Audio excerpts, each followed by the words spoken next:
இன்றைக்கி ஒரு முக்கியமான விஷயத்தை என் மனசுலேருந்து வெளிப்படுத்த போகிறேன். என்னென்னா, இந்த பாழஞ்ச கிணத்துக்குள்ளார பாதாள சுரடு போட்டு தூக்குனா எத்தனை வருஷத்துக்கு முன்னாடியோ இந்த விஷயங்கள்லாம் வரும்னு சொல்லுவாங்க இல்லையா? அதுபோல் இந்த மனசுக்குள்ளார நிறைய கவலைகளும் கஷ்டங்களும் துன்பங்களும் அப்படி இருக்குது. ஒரு சில நிகழ்வுகள் ரொம்ப நெகிழ்ச்சியான தருணங்கள்னு இருக்குது. ஆனால் அந்த கஷ்டங்களை எல்லாம் வெளிப்படுத்தணும் அப்படின்னு சொல்லிட்டு அதுதான் வந்து எனக்கு ஒரு நீண்ட ஆயுளை கொடுக்கும் அப்படின்னு சொல்லிட்டு நான் நம்புகிறேன். சரிங்களா? இந்த பல நாள் திருடன் ஒரு நாள் ஆப்பிடுவான் அப்படின்னு சொல்லிட்டு ஒரு பழமொழி இருக்குது. நான் வந்து வேலைக்கு போன காலத்தில் எனக்கு அப்போ 37 வயசு. அப்போது ஒருத்தன் வந்து என்கிட்ட கொஞ்சம் வந்து பேசினாப்புல. அதாவது தனியாக இருக்கக்கூடிய பெண்கள், நம்ம அனாதைன்னு யார் ஒருத்தவங்க மனசால் ஃபீல் பண்ணுறோமோ அந்த அனாதைக்கு வந்து யாராவது ஒருத்தவங்க என்னங்க சாப்பிட்டீங்களா, என்னங்க என்ன செய்கிறீங்க அப்படின்னு கேட்டால் போகிறோம். நம்மளுக்கும் கேள்வி கேட்க ஒரு ஜீவன் இருக்குன்னு சொல்லிட்டு நம்ம மனசு நம்பிடும். அதுபோல் நானும் நம்பிட்டேன். ஒருத்தனை நம்பி அவங்க குடும்பத்தில் அந்த கஷ்டம் இந்த கஷ்டம் அது இதுன்னு சொல்லிவிட்டு அப்பப்போ லோனுக்குன்னு அது இதுன்னு வச்சு ஒரு 8-9 ரூபா கொடுத்துட்டேங்க. லேக்ஸில்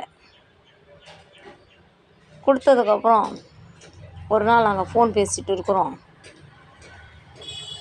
என்ன நீ வந்து அதை கொடுத்தேன் இதை கொடுத்தான்னு பேசிகிட்டு இருக்கிற, நீ ஏதாவது என்ன கொடுத்தனே ஏதாவது எவிடன்ஸ் வச்சுருக்கியா, எதாவது எவிடன்ஸ் இருந்தால் காட்டு அப்படின்னு சொல்லிட்டு என்கிட்ட சொல்கிறாப்புல.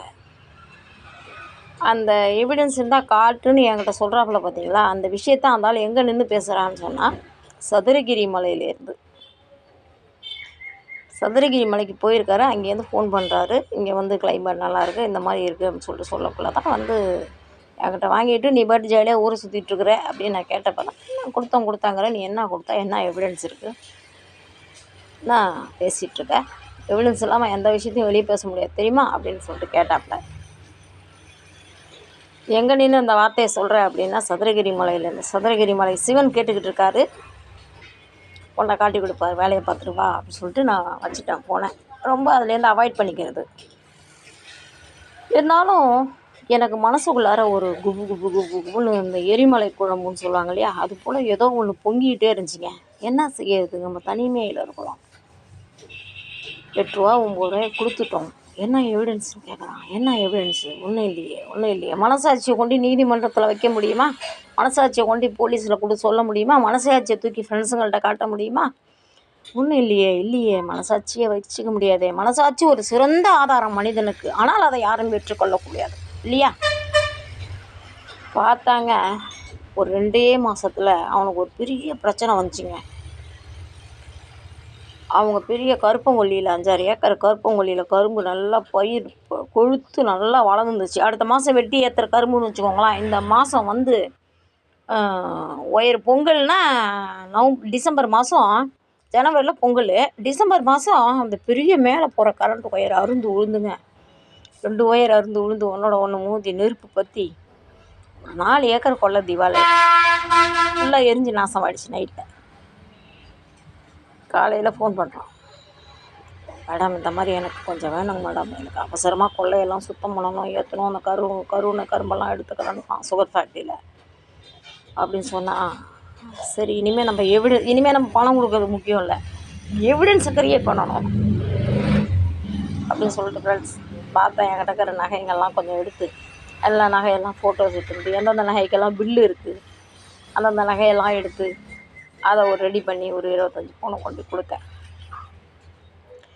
மேடம் நான் இல்லை சார், என்கிட்ட எதுவும் பணம் இல்லை, என்னால் பரட்டவும் முடியாது, நீங்கள் லோன் வச்சு கொடுங்க.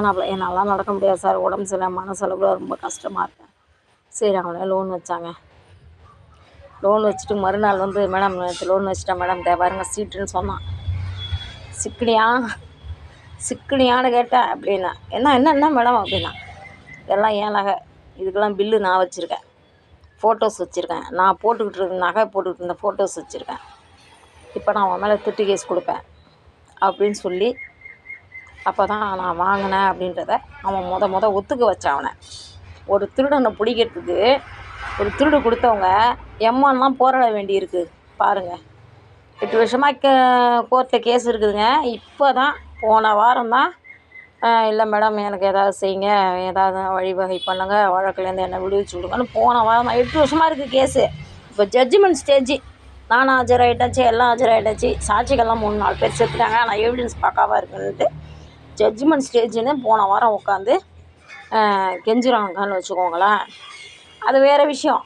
ஆனால் என்ன ஆதாரம்னு சதுரகிரி மலையில் நின்று கேட்டவனுக்கு ஆதாரம் வந்து கேஸ் கொடுத்து எஃப்ஐஆர் போட்டு சார்ஜ் ஷீட் போட்டு கோர்ட்டில் 8 வருஷம் ஜட்ஜ்மெண்ட் ஸ்டேஜுக்கு கேஸ் நிற்கிது. நான் இந்த சதுரகிரி மலைக்கே நான் நேரில் போயிட்டு நான் தரிசித்து ஒரு நன்றி சொல்லணும் அப்படின்னு சொல்லிட்டு நான் மனசார நினச்சிட்ருக்கேன். ஃப்ரெண்ட்ஸ், தெய்வத்தை நம்பினால் வீணாக போக மாட்டோம். வீணாக போன மாதிரி தெரியும், ஆனால் வீணாக போக மாட்டோம். நல்லா இருக்கிறவங்களாம் நல்லா இருக்க மாட்டாங்க. சரிங்களா? இன்றைக்கி என் மனசுலேருந்து இந்த ஒரு ஆழமான ஒரு தீராத காயத்தை உங்கள் முன் மருந்திட்டு கொள்கிறது கூடி